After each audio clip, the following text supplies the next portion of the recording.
দর্শক, এই মুহূর্তে নির্বাচন কমিশনে আছেন সহকর্মী সৈকত সাদিক। সরাসরি যুক্ত হচ্ছি তার সাথে। সৈকত, নির্বাচনের ফলাফলের সর্বশেষ কি তথ্য আছে আপনার কাছে আমাদের জানাবেন।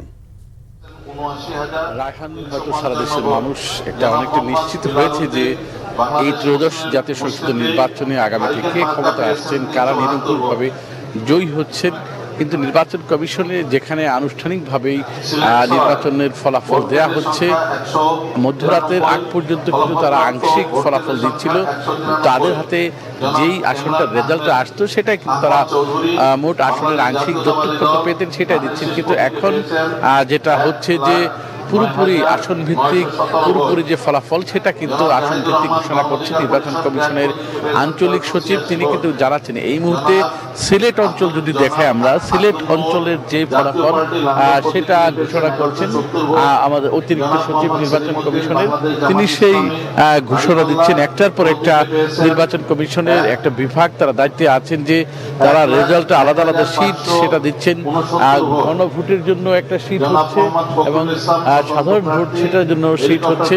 সেই অনুযায়ী কিন্তু নির্বাচন কমিশনের অতিরিক্ত সচিব তিনি ফল ঘোষণা করছেন। সেখানে বিএনপির প্রার্থী কত ভোট পেয়েছেন, জামাতের প্রার্থী কত ভোট পেয়েছেন, এনসিপির প্রার্থী কত ভোট পেয়েছেন এবং কে বিজয়ী হয়েছে সেই বিষয়টা কিন্তু এই আলাদা আলাদা পেপারে জানানো হচ্ছে এবং সেটা নির্বাচন কমিশনের সামনে একটা বড় একটি বোর্ড টানানো হয়েছে।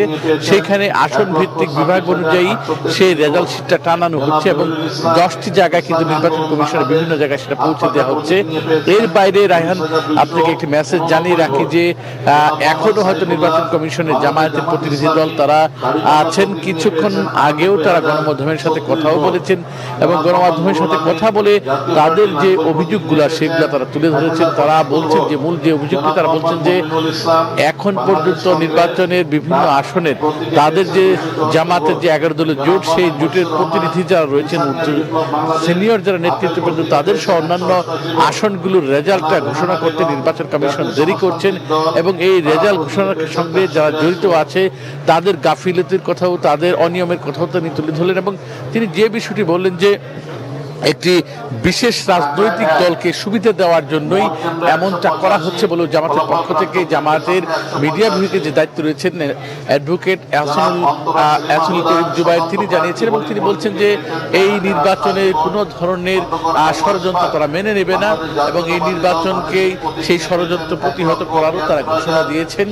সব মিলিয়ে এর আগে আমরা আগেও বলেছিলাম যে এই জামাতের 11 দলীয় জোটের যে আরেকজন প্রার্থী রয়েছেন ঢাকা 13 আসনের মাওলানা মামুনুল হক, তিনিও নির্বাচন কমিশনে এসেছিলেন। তিনিও অভিযোগ করেছেন এবং রিটার্নিং কর্মকর্তা তাকে আদালতে শরণাপন্ন হওয়ার কথা বলেছেন। একদিকে নির্বাচন কমিশনের পক্ষ থেকে বিভিন্ন আসনের 299টি আসনের বিভিন্ন আসনের যে চূড়ান্ত ফলাফল আসছেন সেটা ঘোষণা করা হচ্ছে। সেই সঙ্গেই অনেক প্রার্থী বা জামাতের পক্ষে যারা আছেন তারা অভিযোগ নিয়ে আসছেন। সব মিলে নির্বাচনের কার্যক্রমের শেষ মুহূর্তের কার্যক্রম সেটা কিন্তু চলছে। হয়তো আপনাকে অসংখ্য ধন্যবাদ। আমরা সর্বশেষ খবরের জন্য আবারও যুক্ত হব আপনার সাথে। দর্শক, নির্বাচন কমিশন কার্যালয় থেকে আমাদের সাথে যুক্ত ছিলেন সহকর্মী সৈকত সাদিক।